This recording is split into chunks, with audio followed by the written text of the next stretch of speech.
Femke Bol is officially back, and that is the correct way for me to say it.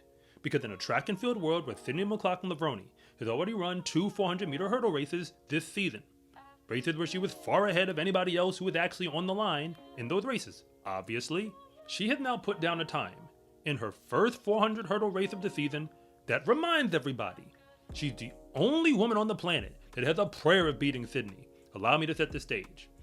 Diamond League, in their Rabat meeting, she comes to a field which is a quality field, don't get me wrong, but all odds were on Femke Bol. I'll be honest, I expected her to win, but I didn't expect her to run that fast because my eye was on the clock the moment I saw her get to the home straight. And once she does and finishes through, they announced the time at 52.46 seconds. To clarify, Sydney McLaughlin-Levrone in both of her races ran on the higher end of the 52s and then on the lower end. I'm pretty sure the last one was 52.07. What that means, considering nobody else in the world is getting close to breaking 53, at least not legitimately, they're the only 2 women who can go that fast. And they're starting their season that fast. Now, you can't say the term Femke Bol without bringing up Sydney, because if you look at the history of the 400 hurdles, they're the 2 women who are running faster than anybody has ever run historically. But Sydney tends to always be out in front when they're both on the line at the same time.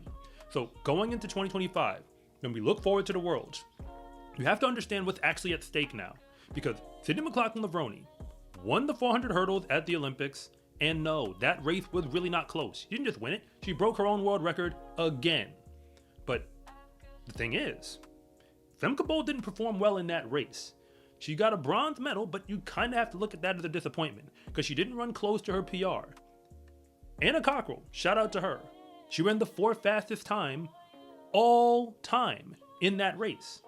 But Femke Bol was the world champion in 2023 in the 400 hurdles. And the reason for that is because Sydney was running the Open 400 that season. If you put it all together, we now have a reigning world champion and a reigning Olympic champion who are going to face off, for at least presumably, later on this year at the World Championships. Once again, I'm talking about the 400 hurdles. Because when you say Femke Bol in the situation, like, yes, she had that world championship, but you can't forget the fact that Sydney wasn't in the race. But Femke Bol has broken 51 already. She did that last season. Nobody else in the world has gone basically under 51.5. The entire, I guess, what we expect from the women's 400 hurdles has been redefined. It's been redefined in the Sydney McLaughlin-Levrone era because she went faster than anybody ever thought we would see a woman go. And on top of that, she's carrying the field with her. Femke Bol is at the top of that field. But if you're new here, I want to say thank you for even making it this far into the video. And I'm Coach Rob, and if you really want to know what's going on with the fastest athletes in the world, then you are in the right place.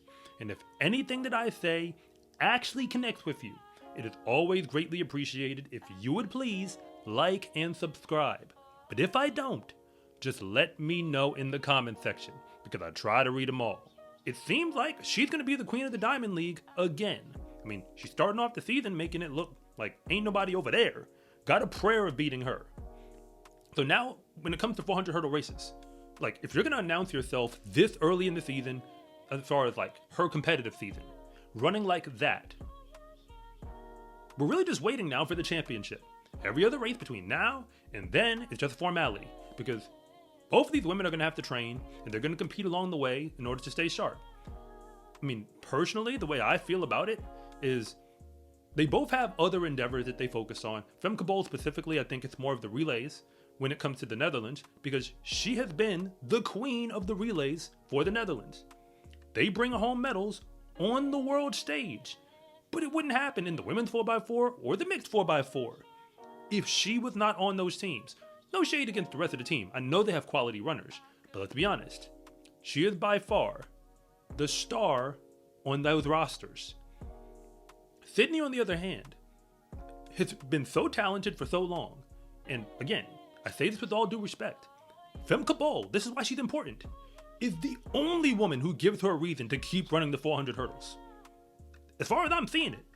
Because other than that, nobody is close. Nobody has ever demonstrated that they were close. whether it was in a race with her or even just putting on a time trial, something she could look up on the results. That's it. It's Sydney and then Femke Bol chasing her. And because she's chasing, Sydney has to keep going. And she's going to have to keep going faster, perhaps. Because again, if Femke Bol can open up like this is her fastest season opening race that she's ever put down. The fastest one. So, conventional wisdom would say that at the very least, she's in a good place to go even faster later this year. And a 50.9 is her old PR, number 2 all time. I'm pretty sure she's hoping to get something faster than that at the World Championships.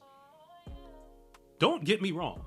There is not a world in which I'm not taking Sydney McLaughlin-Levrone in a women's 400 hurdle final. I don't care who's on the starting line, Femke Bol included. But if Femke Bol runs like that, like the trajectory that seems most logical from where she is now to where things would finish, Sydney will have no choice. She's going to have to run at her best. Meaning we're talking world record pace and beyond. The only reason I think she didn't break 50 in the Olympic final is because she didn't have to. Because when she got off, when she came off the back turn, going into the home straight, no one was there. It was the Sydney McLaughlin-Levrone show all over again. And she still broke a world record. Again, I just think that there might have been even more, potentially. I know I can't be alone in that. People want to see fast times, and trust me, I want to see them too. But in the women's 400 hurdles, in the year 2025, for that matter, in this entire era, there's really only 2 women who can give them to you. Femke Bol is one of them. She gave it to us in Rabat already to start the season. And she's just getting started. And now, everybody else should remember that from this point on. In the sport of track and field, confidence is everything. Because when you win, that is just the moment when everybody else finds out what you already knew to be true. That fast is a lifestyle. Get your fast is a lifestyle track and field gear at scarecruiting.com/shop or use the link in the description below. It's a huge support to me and this channel so I can continue to make you more content like this. And remember, it is always greatly appreciated if you would please like and subscribe.